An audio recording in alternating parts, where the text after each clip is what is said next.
আসসালামু আলাইকুম। আমি ইঞ্জিনিয়ার সৈয়দ মোহাম্মদ মোফাজ্জল। আশা করি আপনারা সকলেই ভালো আছেন। তো আজকে যেটা দেখতে পাচ্ছেন এটা হচ্ছে আমরা বাঁশ কিনতে আসছি। অ্যাকচুয়ালি আমরা হচ্ছে আমাদের যেই ছাদের শাটারিং গুলো করে থাকি এগুলো হচ্ছে আমরা কাঠ দিয়ে শাটার করি। তো কাঠের নিচে আমাদের হচ্ছে বাঁশের এই সাপোর্ট গুলো দিতে হয়। তো বাঁশটা হচ্ছে আমরা দেখবেন আমাদের ছাদের শাটারিং এর সময় অনেক সময় দেখাই যে আমরা আ ২ টা একটা ছাদ দেওয়ার পর আমাদের বাঁশের কিছু লংজিভিটি কমে যায়। ওই বাঁশগুলো আমরা চেঞ্জ করে দিচ্ছি। তো সেই ক্ষেত্রে বাঁশ কেনার ক্ষেত্রে আমি কিছু আ নির্দেশনামূলক কথা বলব, যেটা হচ্ছে আপনারা দেখে কিনবেন। বাঁশটা প্রথমত দেখতে হবে যে এটা আ পরিপক্ক হয়েছে কিনা। তো পরিপক্ক বাঁশ হচ্ছে চেনার কিছু উপায় আছে। আ এর গায়ে একদম ছোট ছোট ফোঁটা দাগ থাকবে। আ এই দাগ হইলে এবং বাঁশটা সোনালী কালার হয়ে যাবে।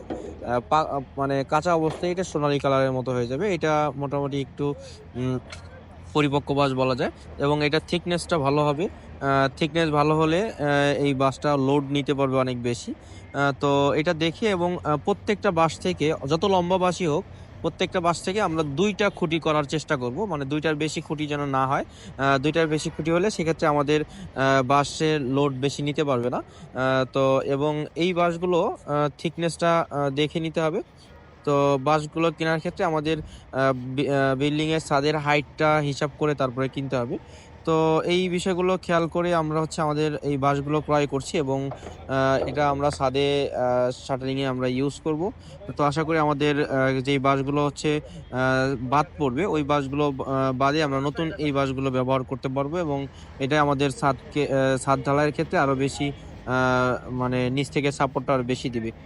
তো এতক্ষণ আমাদের সাথে থাকার জন্য অসংখ্য ধন্যবাদ। আ আসসালামু আলাইকুম।